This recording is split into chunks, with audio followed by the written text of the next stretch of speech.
السلام علیکم سامعین، 11 محرم الحرام اور 30 جولائی ہے۔ خبر کا عنوان ہے اچھے دن۔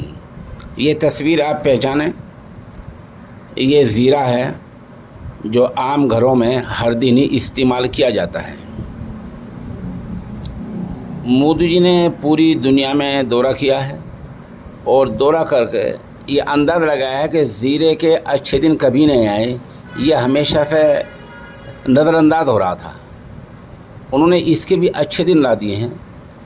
اب گجرات اور راجستھان میں زیرہ فی کوئنٹل 60,000 روپے ہو گیا ہے، جس کا مطلب یہ ہے کہ 600 روپے کلو ہو گیا ہے۔ اگر اس پچھلے ایک سال کا حساب لگایا جائے تو زیرے قیمت کئی گنا بڑھ گئی ہے۔ محکمہ موسمیات اور زرعی کے جو ماہرین ہوتے ہیں ان کا کہنا یہ ہے کہ اگلے جو فصل ہوگی اس میں اور بھی زیادہ زیرہ مہنگا ہو سکتا ہے۔ ادھر خبروں میں یہ بتایا گیا ہے کہ ہندوستان ایسا ملک ہے پوری دنیا میں جو زیادہ زیرہ پیدا کرنے والا ملک ہے، اسی لیے ہندوستان کے ہر گھر میں زیرے کا استعمال عام طور سے ہوتا ہے۔